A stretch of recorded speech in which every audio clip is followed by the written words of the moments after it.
Irmãos, vamos abrir nossas Bíblias na carta aos Efésios.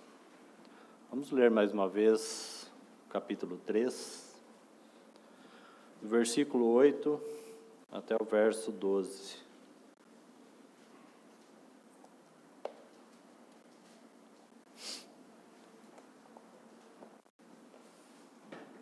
Efésios capítulo 3, a partir do verso 8.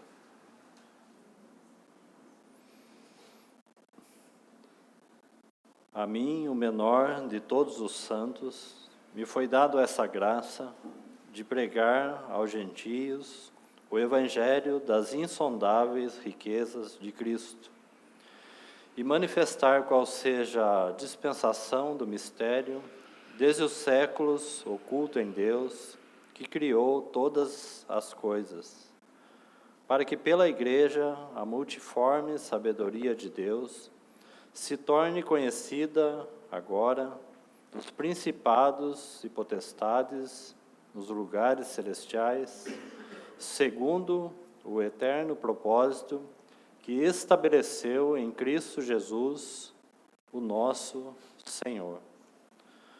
2 Coríntios, capítulo 13, o último capítulo, versículo 13.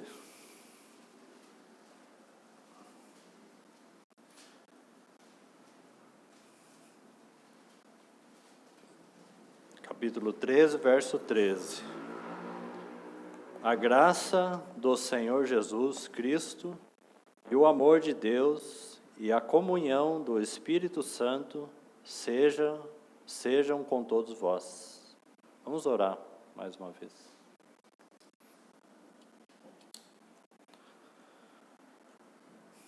Senhor, mais uma vez nós entregamos nas Tuas mãos esse tempo da Tua Palavra. Confiamos ao Senhor aquilo que foi lido na presença do Teu Espírito Santo. Nos colocamos ao Senhor mais uma vez, porque dependemos ao Senhor de Ti. Precisamos da Tua habilitação para falar. Precisamos ao Senhor da Tua habilitação para ouvir. Dá-nos um coração atencioso ao Senhor para a Tua Palavra e também coloque em nós um temor diante da Tua Palavra. Te pedimos mais uma vez que assim o Senhor nos guie conforme a Tua vontade.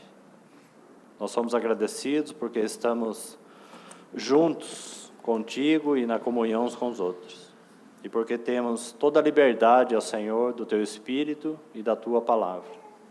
Então, mais uma vez, nós te pedimos ao Senhor pela Tua misericórdia, pela Tua fidelidade ao Senhor e pelo Teu amor com que nos amaste. Que assim o Senhor fale mais uma vez aos nossos corações. Confiamos e entregamos em Tuas mãos esse tempo. E é em nome de Jesus que nós oramos. Amém. Irmãos, gostaria de deixar apenas ainda uma última nota dentro de um grande parênteses, na verdade, que nós abrimos do assunto principal.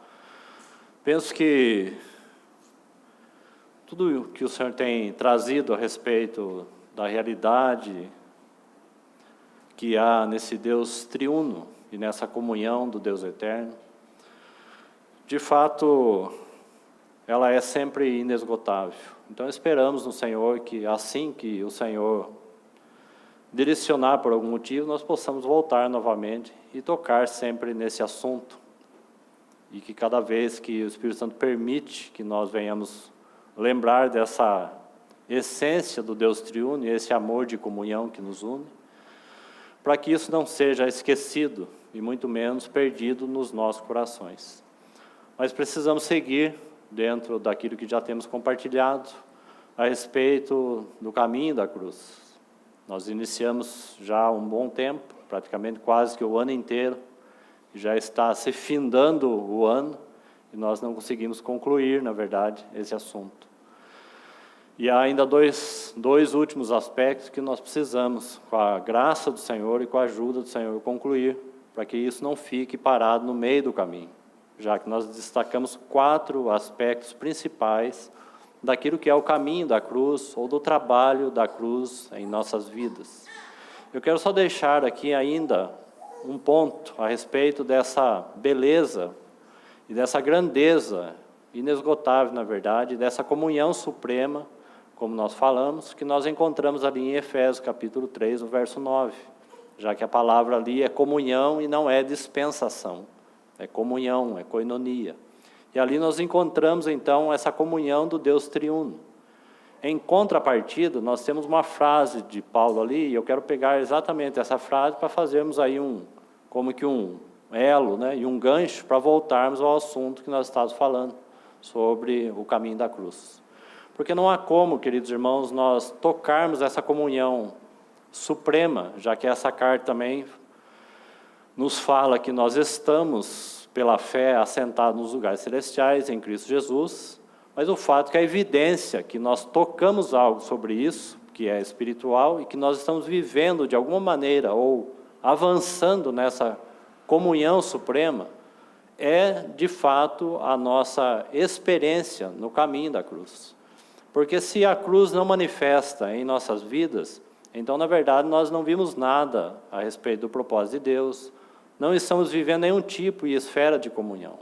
Porque se essa comunhão ela é progressiva, a realidade espiritual da cruz de Cristo na nossa vida também é progressiva. Então, se a cruz não manifesta no nosso viver, como Paulo vai dizer em 2 Coríntios, se nós não trazemos no nosso corpo o morrer de Jesus, então não vimos nada. Nossa visão é uma visão vazia. Porque não tem como crescer numa visão espiritual e não crescer na revelação da cruz de Cristo. Não é? Se o Pai, o Filho e o Espírito Santo andam em conjunto nessa comunhão e nos colocou ali junto, né, como igreja do Senhor, de fato essa comunhão ela é preservada e ela é norteada pela cruz de Cristo. Se o Senhor Jesus ocupa um lugar central no propósito, na vontade de Deus, então a cruz de Cristo também precisa ocupar um lugar principal dentro da comunhão do Deus triuno. Então, tudo que estiver fora da cruz é, na verdade, contrário à vontade de Deus. Deus não fez nada fora da sua cruz e do princípio da cruz. Por isso, graças ao Senhor pelo seu amor, como foi lembrado hoje na reunião da mesa, o quanto Ele nos amou de fato, profundamente, e agora Ele trabalha também intensamente. É aquilo que podemos chamar, então, do trabalho da cruz em nós, ou do caminho da cruz, como você preferir chamar, é a mesma coisa.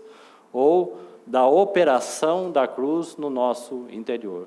Então, quanto mais comunhão temos com Ele, mais essa cruz deve operar profundamente em nós, fazendo a poda necessária para que as glórias de Cristo se manifestem na sua igreja. Então, tudo que não estiver baseado na cruz, não vem da parte do Senhor. Nós temos muitas coisas que são introduzidas por causa do mundo, por causa do amor ao mundo, por causa desse misticismo que há no meio do povo de Deus, não é? Então, quando você pega o assunto do amor, por exemplo, que nós abordamos rapidamente, não cabe, então, no meio do povo de Deus, trazer o conceito do amor do mundo, porque o amor do mundo não tem a cruz operando.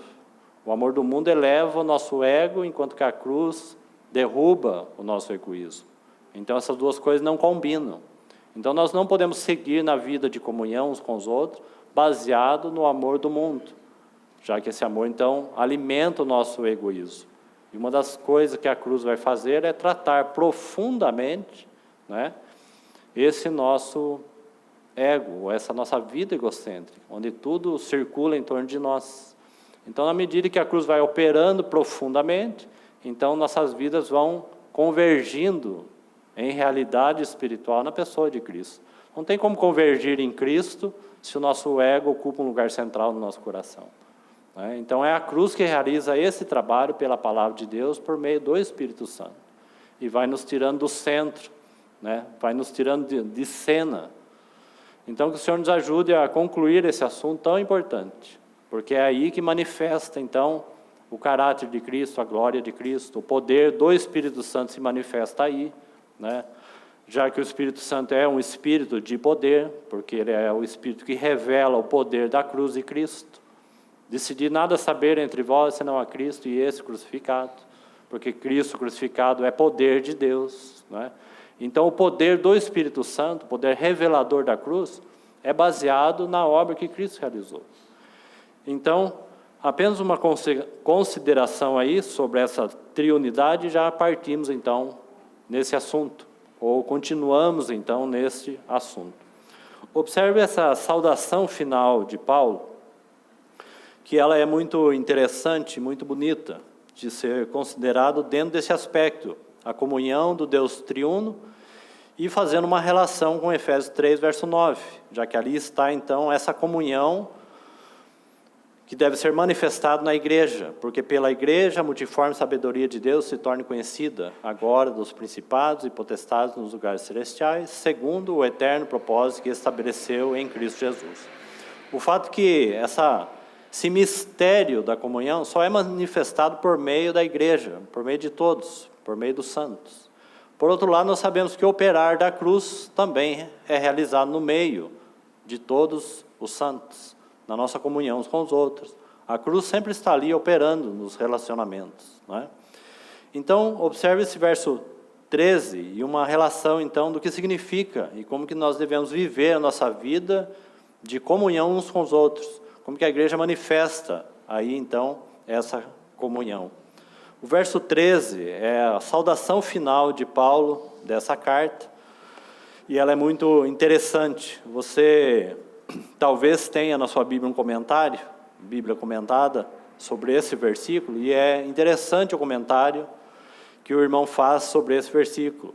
Ele coloca assim que é um testemunho antigo de crença, da Trindade. É um comentário feito aí, está na minha Bíblia. Não, cada um tem uma Bíblia diferente aí talvez, e tenha o comentário ou não tenha, mas eu achei interessante esse comentário. Então o irmão deixa essa nota a respeito do versículo 13. Ele coloca assim: um testemunho antigo da crença na Trindade. Porque o que nós temos aqui nessa saudação final de Paulo? Nós temos simplesmente aquilo que é a comunhão do mistério. Porque nós temos que manter sempre, nesse assunto, as três pessoas unidas. E não só as três pessoas unidas, mas a igreja envolvida. E esta é a saudação de Paulo final para esses irmãos aqui de Corintos. E veja como é essa saudação, então, um testemunho antigo, que de alguma forma nos remete àquela base, àquela declaração, àquela profissão de fé lá no Antigo Testamento, que nós já falamos sobre ela, Deuteronômio 6:4. Ouve, ó Israel, o Senhor nosso Deus é o único Senhor. Nós já falamos sobre essa palavra único, né? Echad é a palavra ali que fala, na verdade, de uma unidade, né? E de uma comunhão de mais de uma pessoa. E que aquele verso era uma proclamação, né? No meio dos judeus. Eles deveriam declarar continuamente, para que eles nunca esquecessem desta verdade, né? E dessa essência. Esse único Deus é o Deus triuno. Esse é o Senhor, né?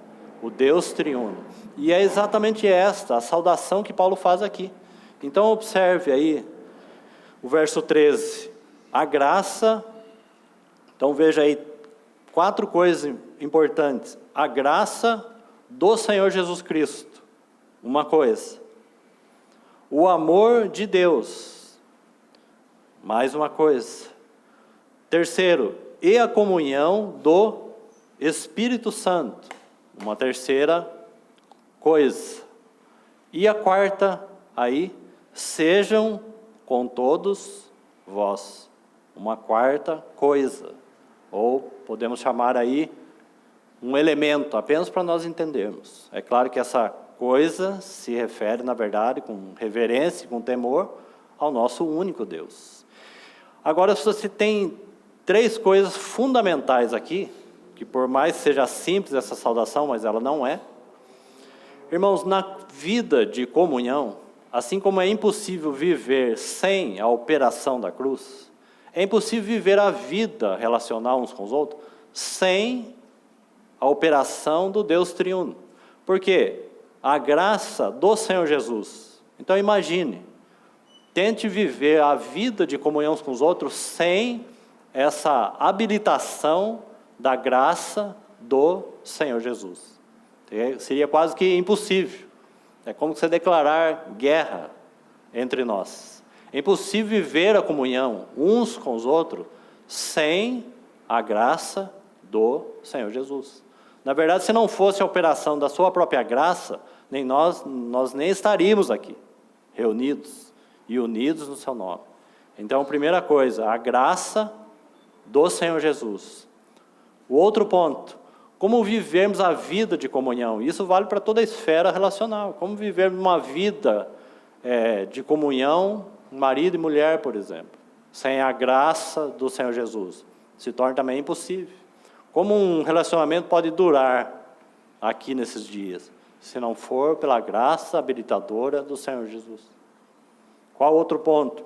O amor de Deus. Não é? O amor de Deus.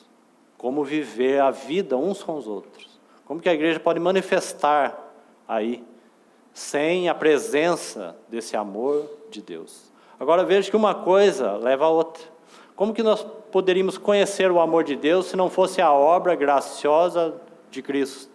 Se Ele não demonstrasse o amor do Pai aos nossos corações? Se esse amor de Deus não fosse manifestado quando o Verbo se fez carne? Não é?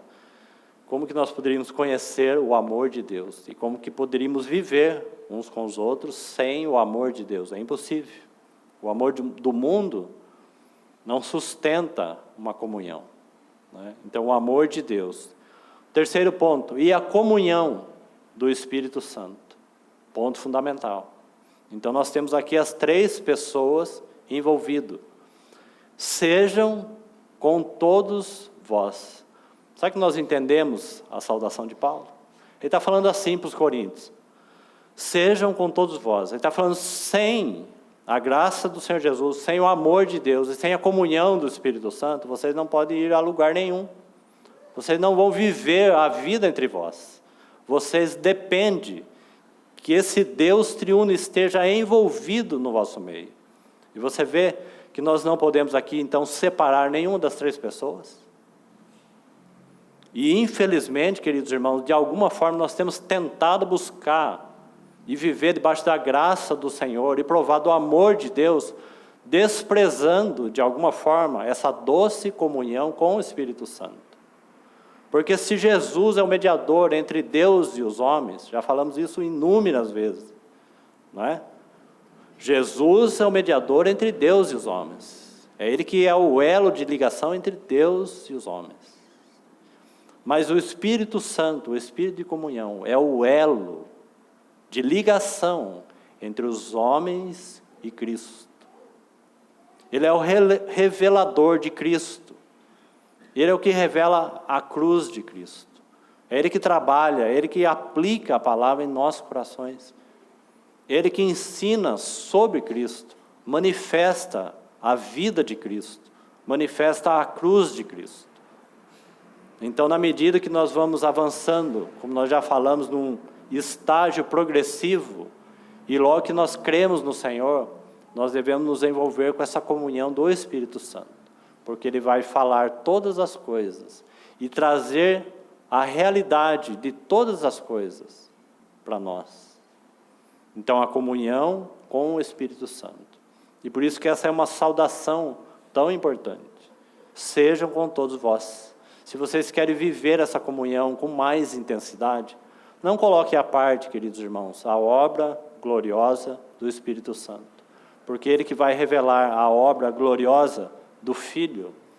E é o Filho que vai manifestar esse grande amor de Deus para com seus filhos. Não há outro caminho. Então, se nós queremos viver essa comunhão suprema, citada ali na carta aos Efésios, nós precisamos sempre manter em equilíbrio a vida e a natureza das 3 pessoas. A obra que todas elas realizam e realizaram. Então, que o Senhor nos ajude nesse aspecto aí que eu queria ainda ter deixado para os irmãos nessa noite, acerca dessa comunhão tão importante para a vida da igreja. Tendo colocado essa questão importante, quando nós falamos da graça de Jesus, então aqui nós temos, queridos irmãos, a cruz do nosso Senhor.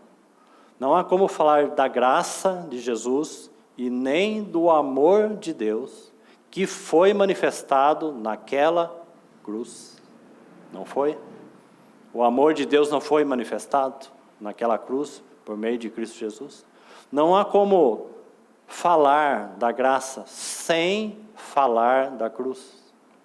Porque a graça se manifestou de maneira intensa naquela cruz. E assim, essa comunhão que temos com o Espírito Santo.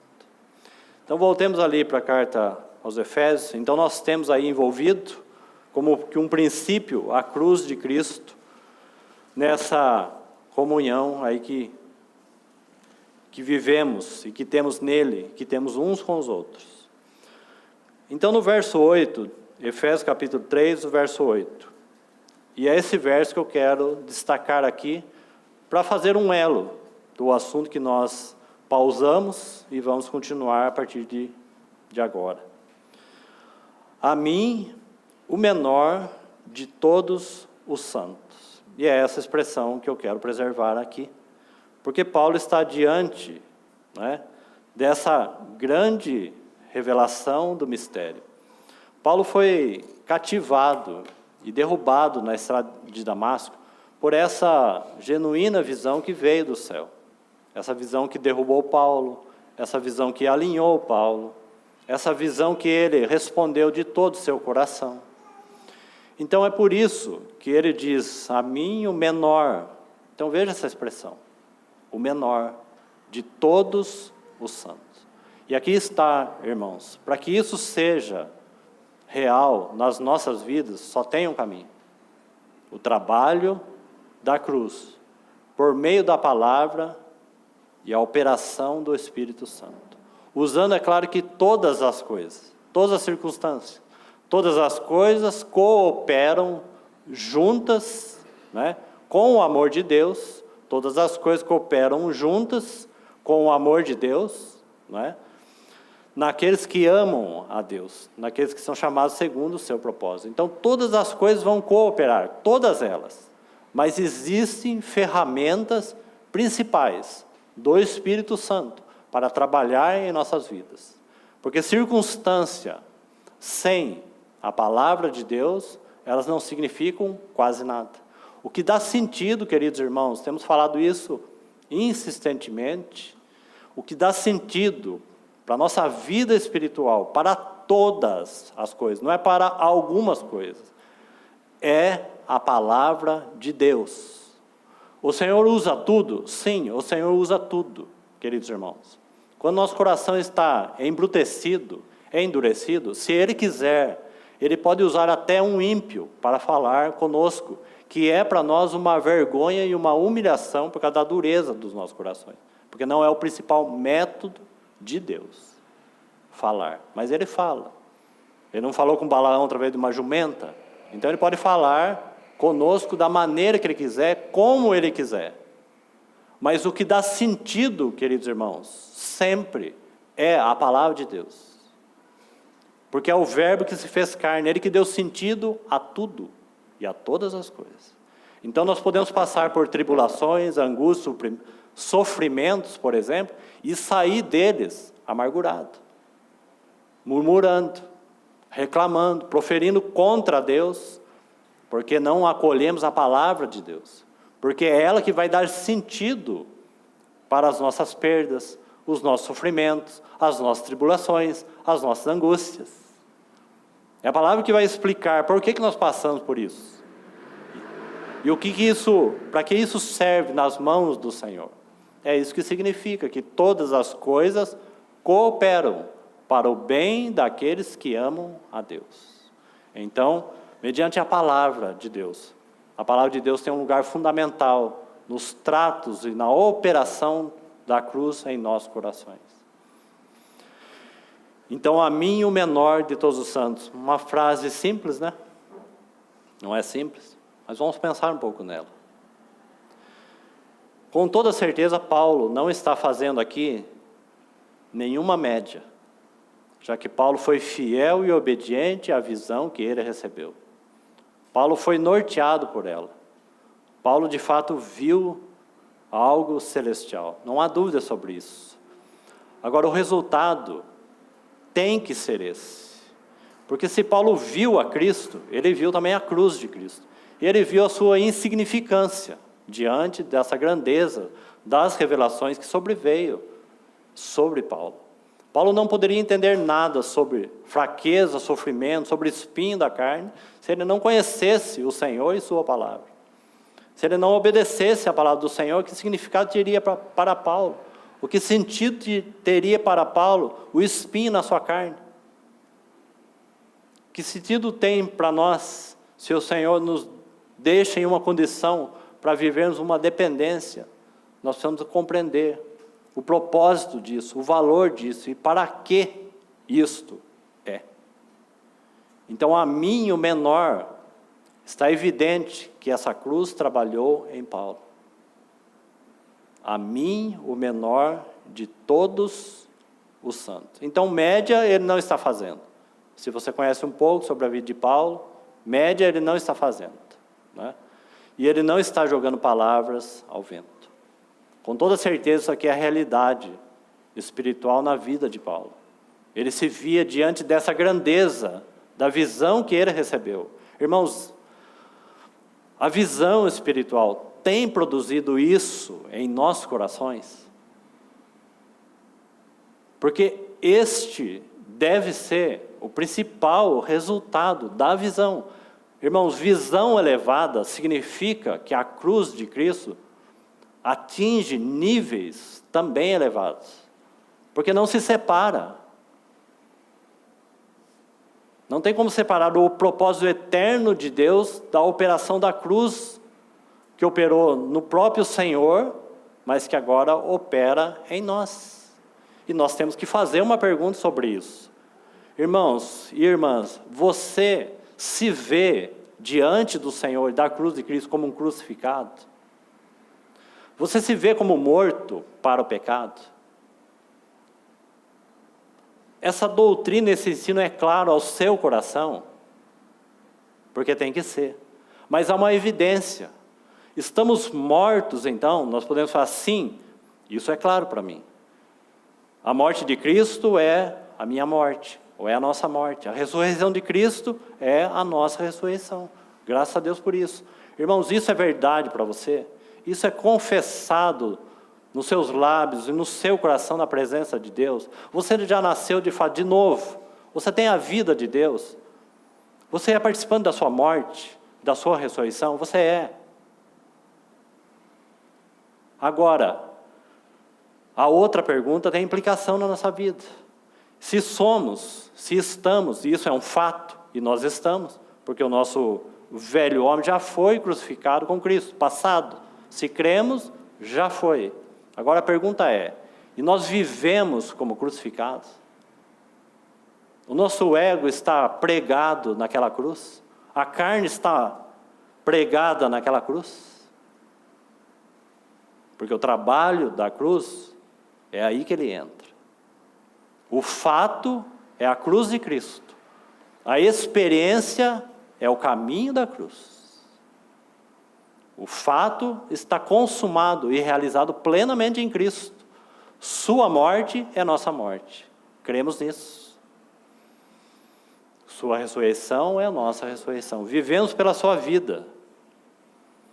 Mas devemos levar sempre no corpo o morrer de Jesus, para que também a sua vida se manifeste no nosso corpo mortal. Então, estamos crucificados de fato com Ele, na sua morte? Precisa ser mais do que uma confissão. Uma vida de cruz. E é aí então que a sua vida vai sendo manifestada por meio da sua igreja. A mim, o menor de todos os santos. Você quer ver uma pergunta? Para ver aonde ou o quanto desta realidade que atingiu o coração de Paulo atingiu nossas vidas, e o quanto isso tem a ver com nossa vida de comunhão, nossa vida conjugal, na vida na nossa casa. Mas aqui está falando que ele é o menor de todos os santos. Não precisamos abrir, mas se você abrir em 1 Coríntios capítulo 15, você vai encontrar que ele vai dizer que ali ele se considera o menor de todos os apóstolos. E os apóstolos que ele se refere são aqueles que eram reconhecidos ali, os que eram reputados ali, que andaram com o Senhor Jesus. A mim, o menor de todos estes, né? Menor novamente, menor de todos os apóstolos. Aqui, o menor de todos os santos. Quando você vai em 1 Timóteo, você encontra uma outra expressão. Paulo, ele vai usar a expressão, eu sou o principal dos pecadores. Essa é a vida crescente de Paulo. Esse é o progresso de quem obteve verdadeira visão espiritual. Agora, mais uma vez, queridos irmãos, Paulo não está jogando palavra fora. E ele nem está fazendo média, falando, eu sou o principal dos pecadores, como nós fazemos. Então, fazemos a profissão, mas quando o Senhor vai arguir os nossos corações, nós refutamos a palavra de Deus. E você quer ver aqui um exemplo simples e prático, nessa realidade de Paulo? A mim, o menor de todos os santos. Irmãos, por que a nossa dificuldade? Então, vamos fazer só uma aplicação disso. Isso é verdade para mim, isso é verdade para os irmãos, para as irmãs. Por que refutamos os conselhos que vêm por parte do Senhor, da palavra de Deus, entre nós? Você não é o menor de todos os santos? Por que a nossa reluta de ouvir os conselhos da palavra de Deus por meio dos santos? Essa é uma prova. Esse é um teste. Então nós podemos falar assim, eu sou o menor de todos os santos. E por que você não ouve o teu irmão ao teu lado quando você precisa receber conselho? Porque o Senhor nos aconselha mediante a sua palavra, por meio dos servos, por meio dos irmãos, por meio das irmãs. Mas quando o conselho vem da parte do Senhor, o que nós fazemos? Da minha vida cuido eu. Não mexe comigo, não toque nisso aqui, não toque nisso aqui. Mas você não é o menor de todos os santos? Então, se você é o menor, alguém é maior que você tem que ouvir o conselho do outro. Se você quer crescer espiritualmente falando. Como o irmão já disse, crescimento espiritual é uma redução, né, do 10 para o 0. Isso é crescimento espiritual. Então você olha para o seu irmão, para a sua irmã, e você, não vou pedir para vocês fazerem isso, né? Aí você vai olhar para o seu irmão e vai falar assim, você é maior do que eu. Para você tem que usar a palavra menor, para o outro você vai ter que usar a palavra maior. Porque Paulo está dizendo que a mim, o menor de todos os santos, foi confiado esta graça. Viu? E a graça de Jesus Cristo e o amor de Deus. A mim, o menor de todos os santos. Isso não é verdadeiro? Irmãos, quem foi o primeiro a instruir Paulo? Um irmão chamado Ananias. Não foi nenhum dos apóstolos. Um irmão chamado Ananias. Explicou para Paulo, porque Deus instruiu Ananias. Se Deus derrubou Paulo naquela visão, por que Deus não instruiu Paulo diretamente ali? Sim, depois, quando Paulo vai para o deserto e fica ali 3 anos, ele vai receber a instrução do próprio Senhor, como ele vai registrar isso, como está registrado em Gálatas. É verdadeiro. Mas a primeira instrução, após ter tido visão espiritual, para quem havia sido instruído aos pés de Gamaliel, estava, na verdade, no topo, e agora estava caído, e nem ver ele podia ver fisicamente, e nem andar ele podia andar porque estava cego, e ele foi conduzido pela mão. Então alguém que era 10 de fato, foi reduzido a 0, aquele que era avantajado diante de todos, porque ele era um bom fariseu, um bom judeu, né? Instruído aos pés de Gamaliel, pela sua idade ele estava à frente de muitos, então esse homem foi ali derrubado, pela cruz do nosso Senhor. Foi a cruz que derrubou esse homem, fazendo com que ele perdesse a visão terrena, para que ele ganhasse visão espiritual. Então ele vai ser conduzido pela mão, é Ananias que vai explicar qual é a vontade de Deus, para que Deus tenha feito isso. É Ananias que vai ungir Paulo, batizar Paulo. Quem é Ananias? Sim, não é qualquer irmão nesse sentido, porque irmãos, ser irmãos e irmãs é um grande privilégio. É a maior honra que nós podemos ter. Que título maior você quer? Qual foi o primeiro título que Paulo recebeu? Primeiro ele tem que perder o seu título, para depois receber um outro título, né? Ele recebe o primeiro título, o mais nobre, queridos irmãos. E por isso que ele pode usar essa frase, porque isso foi real para a vida dele. Agora isso é real para a nossa vida. Então ele era o Saulo de Tarso. Ele passa a ser chamado de Paulo. E Ananias vai dizer, Saulo, irmão. Ele não vai dizer, Saulo, apóstolo. Isso vem depois. Saulo, irmão.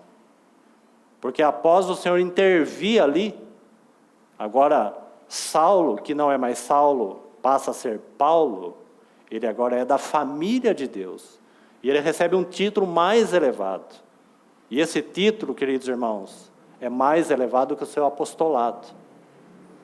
Ele passa a ser um irmão da família da fé. A família de Cristo. A família de Deus. Você quer coisa mais elevada do que isso? Você quer a demonstração do amor da cruz? De que forma? Porque, biblicamente falando, e na realidade espiritual falando, nós éramos filhos do diabo, filhos da ira. E Ele nos faz agora irmãos em Cristo Jesus, por intermédio da sua cruz. Então ele agora era irmão. E como irmão ele era o menor de todos os santos. E ele pôde ouvir Ananias e receber as instruções de Deus da parte de Ananias. Então, se isso é realidade para nós ser o menor de todos os santos, só que isso não é natural, isso acontece por meio da cruz, operando insistentemente em nós. Você quer saber quando nós estamos crescendo e amadurecendo? É quando nós conseguimos ouvir os nossos irmãos. Sábio é aquele que ouve. Mas naturalmente falando, queridos irmãos, na comunhão não é assim. Não é? Então, para fazer uma advertência, uma correção, uma exortação, ou dar um conselho, então você tem que, como o irmão já disse uma vez, você tem que ir para o seu quarto, você tem que orar várias vezes, dobrar o seu joelho, ponderar muitas vezes, dar muitas voltas em torno do irmão, da irmã, pensar uma vez, pensar duas vezes, e quando você vai fazer a correção, o irmão some, desaparece, nunca mais volta. Que tristeza, irmãos. É porque nós não somos o menor de todos os santos, nós somos o maior de todos os santos. Então nós estamos prontos para ouvir diretrizes do nosso Senhor. E por que esperamos que a nossa vida vai crescer? Espiritualmente falando. Assim como temos necessidade de confessar nossos pecados uns aos outros, a Bíblia vai falar que nós devemos aconselharmos mutuamente, para que nós não venhamos se desviar do caminho. Então a advertência, a demonstração, o conselho, a orientação que vem da parte do Senhor é para nos colocar no caminho. Então, na medida que a cruz opera em nós, nós vamos tendo essa realidade de sermos o menor de todos os santos.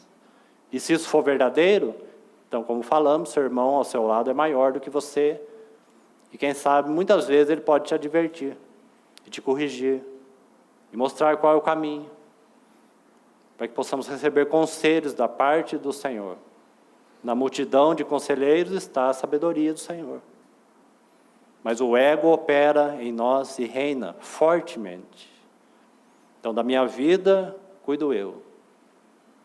Autossuficiência, dono de si mesmo, né? E muitas vezes até mesmo com a palavra de Deus. Não precisamos da palavra de Deus, não precisamos das orientações de Deus. A mim, o menor de todos os santos. Aqui está um homem que foi trabalhado pela cruz, intensamente. Então a visão é capaz de ajustar toda a nossa vida. E a cruz sempre irá caminhar junto. Isso é seguir as pisadas do Senhor. Isso é seguir a vida do Senhor até a cruz. Então que o Senhor nos ajude. Possamos considerar essa frasezinha tão pequena, mas ela contrasta com algo tão grande. Certo? Não é? Essa frasezinha não contrasta com algo tão superior? O próprio contexto permite a gente ver isso e entender isso. Porque ele está falando do eterno propósito de Deus em Cristo Jesus. Ele não está falando algo simples, algo pequeno. Ele está falando da maior revelação da parte de Deus.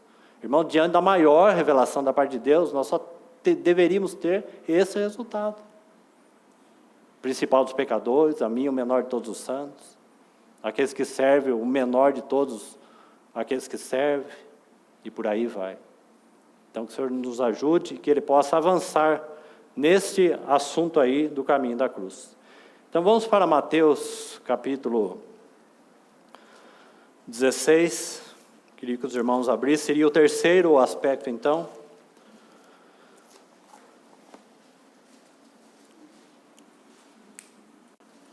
E vamos caminhar até onde o tempo permitir.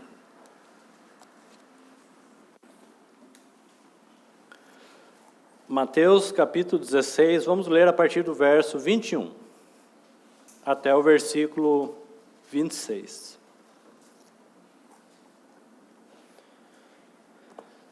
Desde esse tempo, começou Jesus Cristo a mostrar a seus discípulos que lhe era necessário seguir para Jerusalém.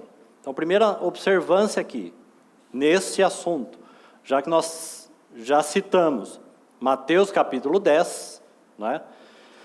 Quem ama mais foi a nota que nós destacamos, né? Os irmãos que estavam aí, tem as mensagens também que estão gravadas, os irmãos podem ouvir.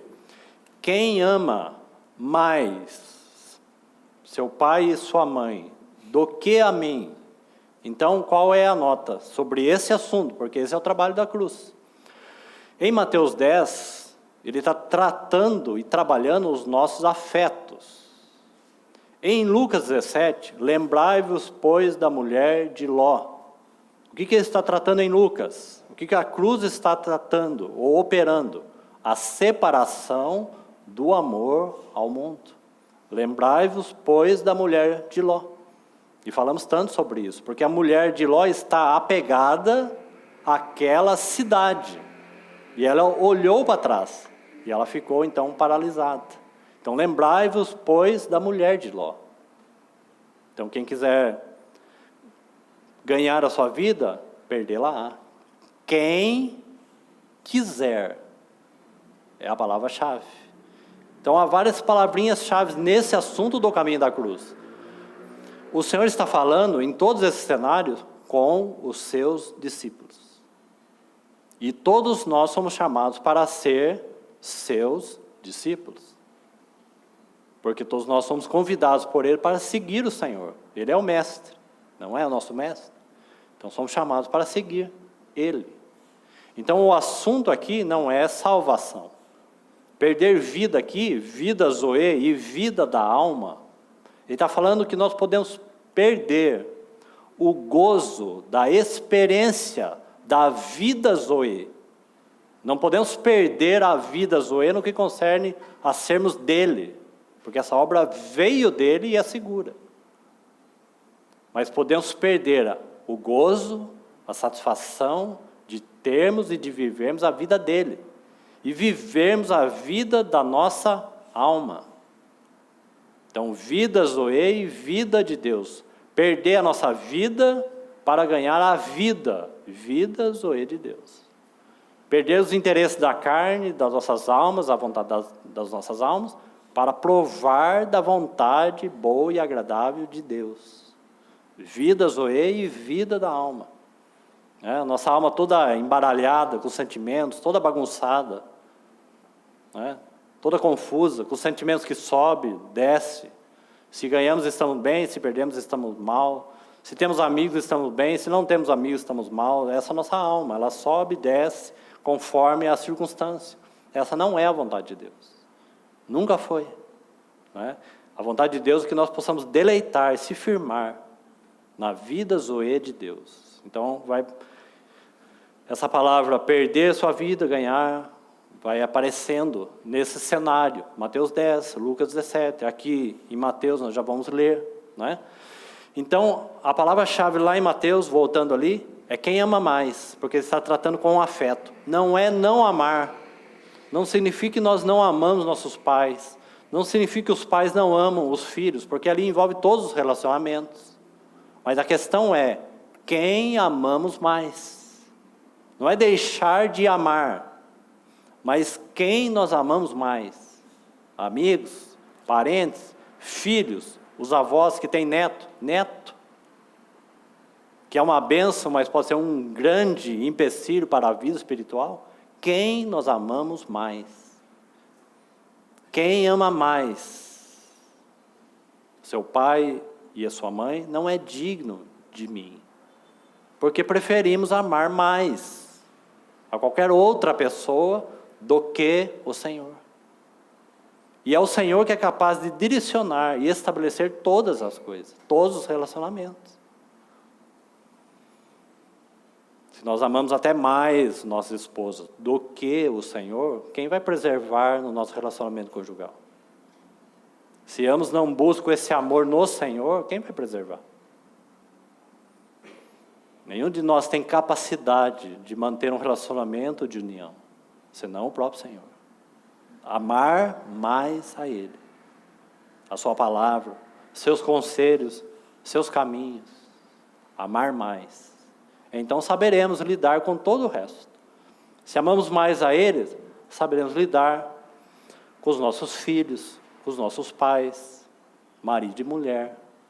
Porque a palavra vai direcionar todas as coisas. Então, amar mais. E muitas vezes nós somos desequilibrados nesse primeiro aspecto. Então, a cruz quer tratar profundamente os apegos pessoais, afetos, para que nós tenhamos afeto a Ele em primeiro lugar. E Lucas 17, então, o apego, o amor ao mundo. Então, se refere a coisas do mundo que nós também nos apegamos a mais. E todas elas vão ficar. Todas as coisas são lícitas, mas nem todas convêm. É isso que Paulo diz. Você sabe que quando que todas as coisas são lícitas? Ou melhor, quando que todas as coisas convêm? Você saberia dar essa resposta? Estamos falando de coisas lícitas. Quando que todas as coisas te convêm? Quando converge ao Senhor. O irmão já respondeu. Se nós amamos mais a Ele, queridos irmãos, aí de fato, todas as coisas me são lícitas. É claro, coisas lícitas, não ilícitas, lícitas. Comprar, vender, edificar, tantas coisas. Até passear, fazer tantas coisas. Todas são lícitas. A questão está aí. Se nós estamos apegados a Ele, nós saberemos como lidar com essas coisas que são lícitas e que convêm. Porque nele está o nosso coração. Ele é o nosso tesouro. Então, aprendemos a lidar. Esse é o único caminho, porque senão, queridos irmãos, eu e você vamos nos perder nas coisas lícitas. Nós podemos perder na vida familiar. Deixa eu comentar algo que um irmão que não reúne aqui, que eu conheci lá atrás, apenas como exemplo, para mostrar que nós podemos nos perder em todas as coisas lícitas. E como que nós precisamos do nosso Senhor e da palavra. Então esse irmão, uma vez ele falou assim que ele entendeu, ouvindo a palavra e participando das reuniões, ele entendeu que ele deveria ter uma vida mais simples. Porque essa era a vontade do Senhor e que uma vida mais simples iria ajudá-lo bastante, a uma família. E, de fato, está correto. E nesse entendimento desse irmão, ele reduziu, de fato, sua jornada de trabalho, diminuiu sua jornada de trabalho, porque ele entendeu da parte do Senhor que ele estava muito envolvido e deveria viver uma vida mais simples. É isso mesmo, de fato, muitas vezes pode ser isso, pode não ser. Mas o que determina, irmãos, pense nisso, o que determina o quanto é a mais, o quanto não é? Nenhum de nós pode olhar para o seu irmão e falar assim, você está vivendo isso a mais, ou a menos. Porque o a mais para um pode ter problema nenhum, mas para o outro tem. É por isso que essa relação com o nosso Senhor é tão importante, nossa relação com a palavra, para sabermos lidar com essas coisas. Tudo isso, queridos irmãos, está diretamente relacionado à cruz, o trabalho da cruz em nós. Ou não é? Essa não é uma grande operação nos nossos corações? Claro que é. Porque nós somos confusos. Então, esse irmão, em prol de uma verdade sublime, de fato, a vida dele estava bem ocupada. E ele reduziu, então, e passou a viver uma vida mais simples. Não é? Sabe aonde ele se perdeu? Vida familiar. Então, ele acertou em uma e se perdeu na outra. Na busca da simplicidade, o que era essa simplicidade para ele? Será que era a pureza devida a Cristo? Se fosse essa simplicidade, ele saberia lidar com as outras coisas. Então, será que aquilo de fato era um excesso? Ou não? Então, podemos acertar numa coisa e se perder em outra. Então, que o Senhor nos ajude muito nessa questão. Não é? Porque coisas lícitas não dá para estabelecer nenhuma regra, nenhum conceito. E não podemos acusar nenhum dos nossos irmãos ou irmãs. A questão é o nosso tesouro e o nosso coração. Amar mais o Senhor. Não é? Então vejamos aqui, uns 5 minutos que temos, esse terceiro aspecto. Então o primeiro, afeto. O segundo, amor ao mundo. E aqui, a falsa compaixão. Seria o terceiro aí. Então vamos seguir. Verso 21 aí, desde o tempo começou Jesus Cristo a mostrar a seus discípulos, como nós falamos, que lhe era necessário seguir para Jerusalém e sofrer muitas coisas dos anciãos, dos principais sacerdotes, os que perseguiam, né? Só elite, né? Só conhecedores aqui, tá certo? Anciãos mais velhos, sacerdotes, os escribas, conhecedores da lei, da palavra, são esses que vão perseguir o Senhor. Ser morto e ressuscitado no terceiro dia.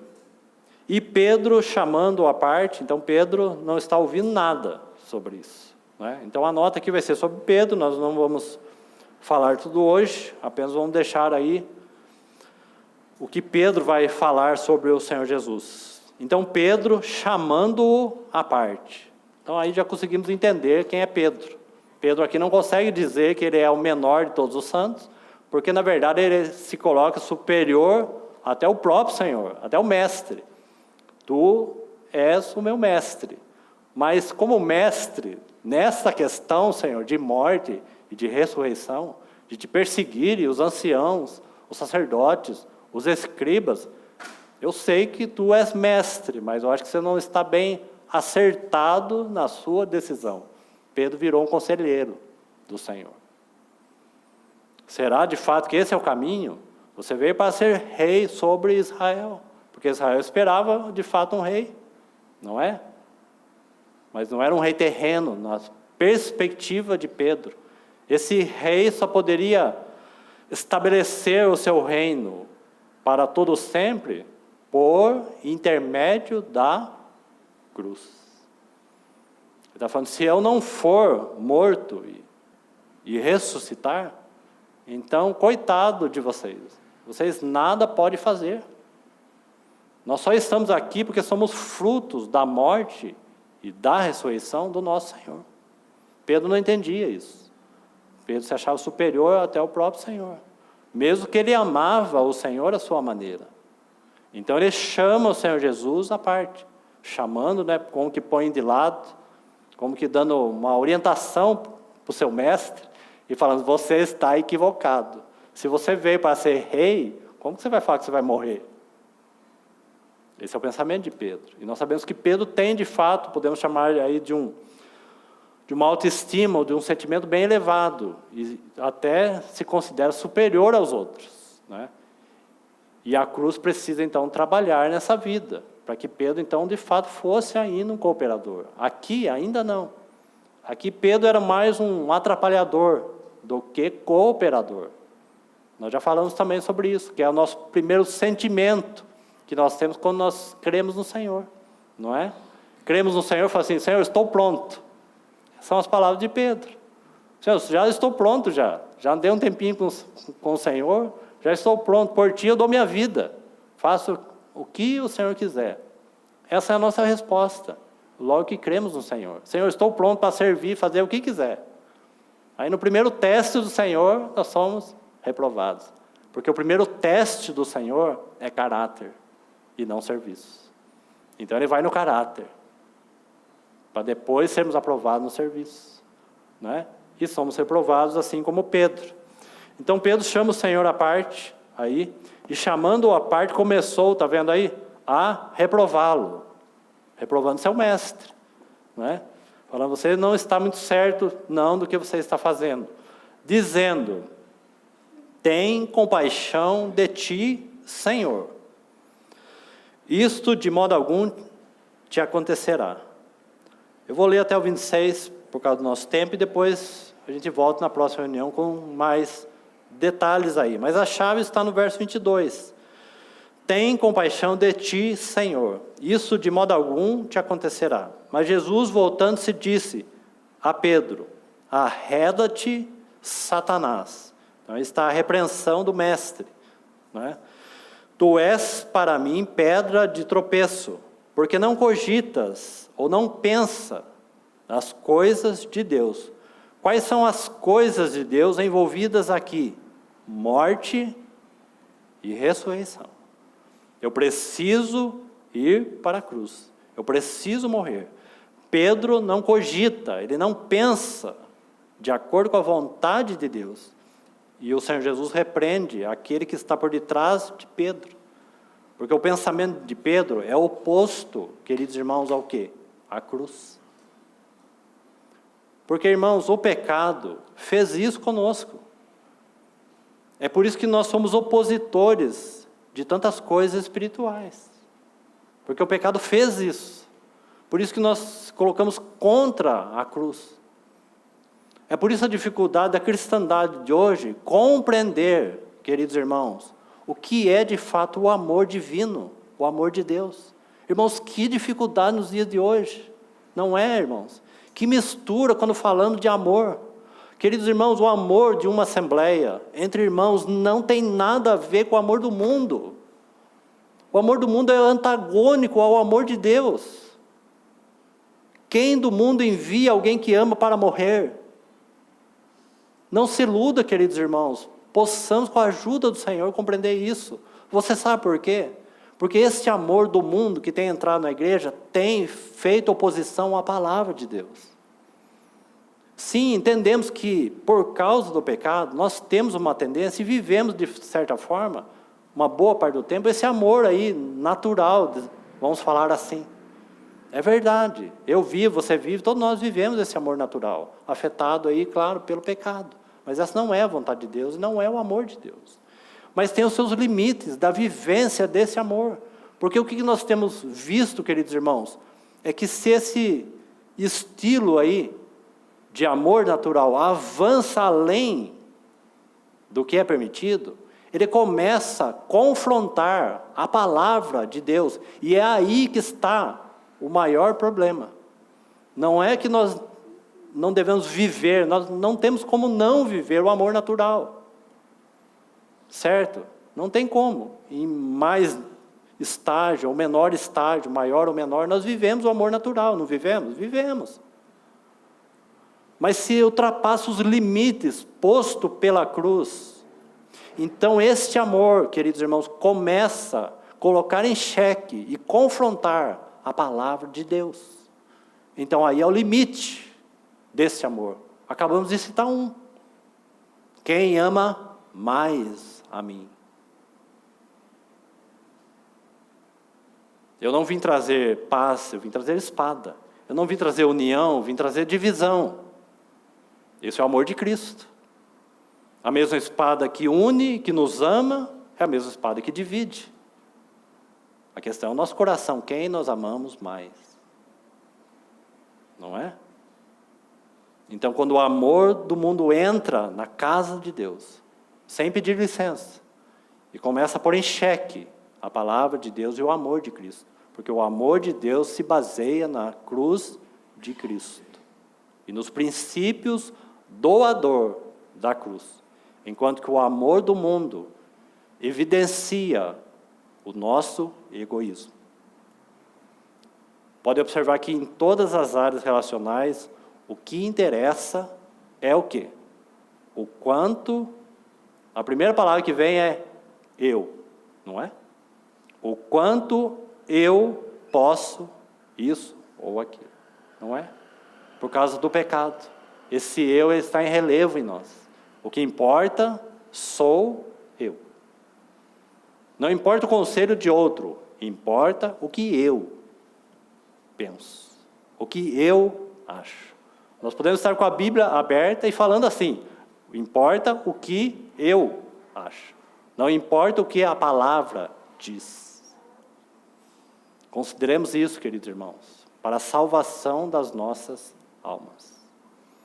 Então, concluindo aí, o verso 24, então.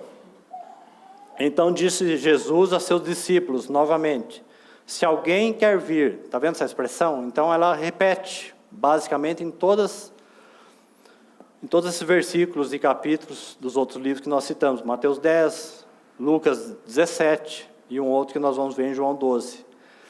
Então, se alguém quer, e essa é a chave importante, se quiser, é um convite gentil do nosso Senhor para com os discípulos, né? Então, se alguém que quer ou quiser vir após mim, a si mesmo negue, tome sua cruz e siga-me. Então, o verso 25, quem quiser, novamente, está vendo aí? Quem quiser. Então você veja, né? Se nós somos discípulos, quem quiser salvar, é por isso que salvar aqui não está relacionado à salvação, e sim salvação das nossas almas. Então o convite do Senhor é gentil e amoroso? Sem dúvida é. Porque ele está falando assim, se você quiser experimentar qual é a boa, perfeita e agradável vontade de Deus, ele está falando assim, o caminho é este. Então é melhor você perder, né, a sua vida da alma, e viver pela vida de Deus. E você vai provar do gozo de Deus e da satisfação de Deus. Portanto, quem quiser salvar a sua vida, perdê-la-á. Quem perder a vida, está vendo que é um trocadilho aí? Né? Por minha causa, achá-la-á. Olha o verso 26. Pois que aproveitará o homem se ganhar o mundo inteiro e perder a sua alma? Ou que dará o homem em troca da sua alma? Então, está vendo como que ele está falando de uma vida muito mais proveitosa, muito mais satisfatória, né, de duração eterna. É disso que ele está falando de alma. Né? Então, o que nós vamos destacar aqui como palavra? Né? Já que a primeira é o apego aos afetos pessoais. O segundo, de Lucas 17, é o amor ao mundo. Aqui nós vamos destacar essa palavra compaixão. Tem compaixão de ti, Senhor. Então nós vamos colocar assim, aqui. A cruz precisa operar ou trabalhar em nós naquilo que é falsa compaixão. Entendeu? Nosso irmão deu um texto muito interessante hoje. Quando ele iniciou a reunião, Mateus capítulo 9. E o Senhor Jesus compadeceu. Não é contraditório com o que Pedro está falando para o Senhor? Como que alguém está falando de compaixão e fala para o próprio Senhor para ele ter compaixão de ti? Porque compaixão, o compadecer, é aquele que compadece de outro. Ele está fazendo um convite para o Senhor que compadece, como está registrado em Mateus 9, o Senhor se compadeceu daquele povo, porque estava perdido como ovelha sem pastor. Ele se colocou no lugar deles. O Senhor se compadeceu. Então a afronta aqui é: Senhor, tenha compaixão de ti mesmo. Enquanto que o Senhor fala: mas compaixão não significa isso. Compaixão significa compadecer-se de outro, não de mim mesmo. Né? Então que o Senhor nos ajude. Então a falsa compaixão aqui. Que a cruz precisa trabalhar profundamente em nós. Que o Senhor nos ajude. Vamos orar.